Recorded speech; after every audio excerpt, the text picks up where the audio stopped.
একটা সন্তানের কাছে বাবা কতটুকু গুরুত্বপূর্ণ একজন সন্তানই ভালো জানে। বাবা ছাড়া পৃথিবীটা কতটা অসহায় সে সন্তানটাও একমাত্র জানে। যার বাবা নাই সে বুঝে। দেখুন আমার বাচ্চাটা আমাকে কিভাবে গলার মধ্যে ধরিয়ে আছে।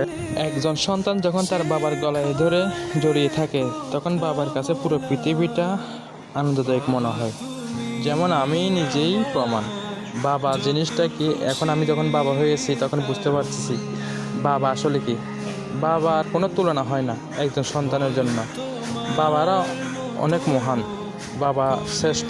বাবারা সন্তানের জন্য একটা পৃথিবীর সমান, পৃথিবীর চেয়ে অনেক বড় কিছু।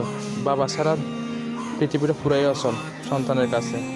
যাদের বাবা আছে, বাবা থাকতে বাবাকে সম্মান করতে শিখো, শ্রদ্ধা করতে শিখো।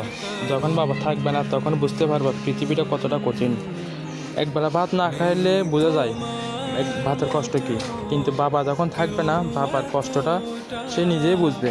আসলে বাবা আসলে অনেক মহান। বাবার সাথে কোনো কিছু তুলনা হয় না পৃথিবীর সাথে। আজকে আমার সন্তানের বাবা আছে বিধায় আমার সন্তান অনেক খুশি। কিন্তু আমার বাবা নাই, কিন্তু আমি বুঝতে পারতেছি কিন্তু বাবা আসলে কি। বাবার সাথে কিছু তুলনা হয় না পৃথিবীর সাথে। আজকে এই ভিডিওটা ধারণ করার কারণ হলো যে আমার সন্তান কিছু আচরণ দেখে আসলে আমি খুব মুগ্ধ হয়ে গেছি। বাবার সাথে এমনটা খুনসুটি কয়জনে বা করতে পারে।